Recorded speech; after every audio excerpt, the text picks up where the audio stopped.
तो ये जो वीडियो है ये आपको पता है पीछे वाले वीडियो से टू बी कंटिन्यू में चलता रहा है। पीछे वाले वीडियो में हमने क्वाड्रेटिक इक्वेशन हम कर रहे हैं, ठीक है। उसके अंदर हमने फैक्टराइजेशन मेथड और क्वाड्रेटिक फार्मूला दोनों मेथड हम कर चुके हैं। लेकिन क्वाड्रेटिक फार्मूला के डिस्क्रिमिनेशन से जो क्वेश्चन बनता है के की वैल्यू फाइंड करना, वो हम अभी इस वीडियो में करने वाले हैं। ओके, तो स्टार्ट करते हैं। फ्रूट्स भी आपको बताया कि हमें डी निकालने के बाद हम वहां पे पहले रुक जाएंगे, वहां पे देखेंगे डी पॉजिटिव है तो real and distinct root, D zero है तो real and equal roots, D negative है माइनस का साइन आ गया तो इमेजिनरी रूट, और वहां पे हम सम आगे सॉल्व नहीं करेंगे, रूट फाइंड नहीं होंगे। Okay, clear. अब इस क्वेश्चन में एक और सम जो बहुत ज्यादा बनता है, के की वैल्यू फाइंड करना। ये क्वेश्चन वहां पे दिया है कि अगर ज्यादातर वो यही दिया होता है, it has a real and equal roots then find the value of K, ठीक है। या ये भी दे सकते हैं, तो इसमें ग्रेटर देन जीरो लेके हम करेंगे। Find the value of K for which the quadratic equation has equal roots. अब इक्वल रूट्स हैं तो के की वैल्यू फाइंड करनी है। इक्वल रूट्स है तो हमारे पास कंडीशन क्या आ जाती है, इसका मतलब अगर इस इक्वेशन का हम डी फाइंड करते हैं, डिस्क्रिमिनेंट फाइंड करते हैं, तो वो जीरो के इक्वल आएगा, और यही कंडीशन लेके हम यहां से के की वैल्यू फाइंड करेंगे, ठीक है। करते हैं हम।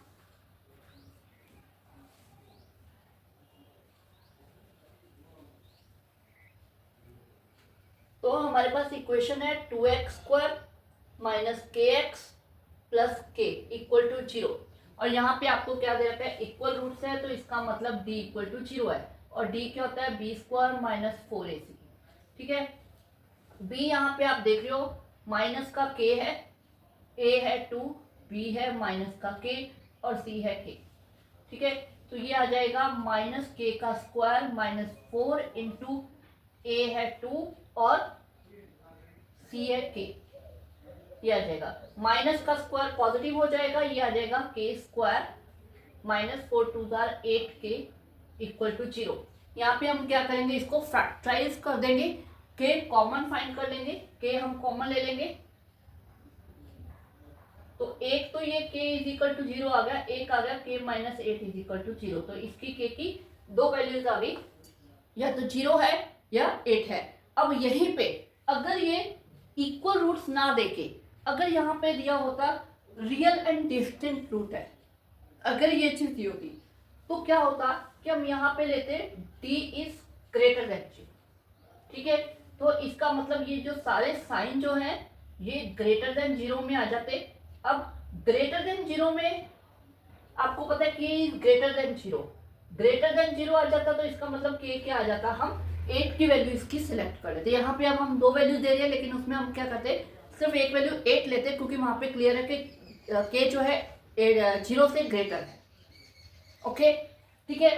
तो इस चैप्टर में ये सब आएगा, कुछ एप्लीकेशंस भी आएंगे रिलेटेड सम, जो वर्ड प्रॉब्लम्स आती हैं वो वैसे अभी आपके उसमें से कट चुकी हैं, एक्सरसाइज में कट चुके, लेकिन फिर भी उसके क्वेश्चंस बन के आ जाते हैं।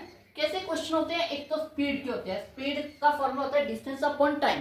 तो उसमें आपको क्या दे दिया जाता है कि हाँ वो ट्रेन से गया, इतना डिस्टेंस कवर किया इतने टाइम में, और फिर अगर वो बस से गया इतना डिस्टेंस कवर किया इतने टाइम में, तो आप उसकी स्पीड बताइए या कुछ ऐसा। तो वहां पे आप डिस्टेंस अपॉन टाइम लगा के वो उसको इक्वेशन में कन्वर्ट करोगे, और फिर उसके बाद उसके सम्स होंगे।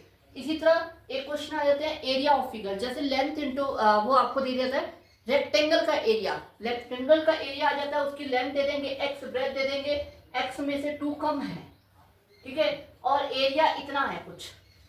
तो यहाँ पे जब आप length into breadth is equal to area लिखोगे तो क्या हो जाएगा, वो x² बन के एक क्वाड्रेटिक बन जाएगी, क्वाड्रेटिक बन जाएगी तो वो आपका एक क्वाड्रेटिक को सॉल्व करके आप x की वैल्यू फाइंड करके लेंथ और ब्रेथ फाइंड करोगे।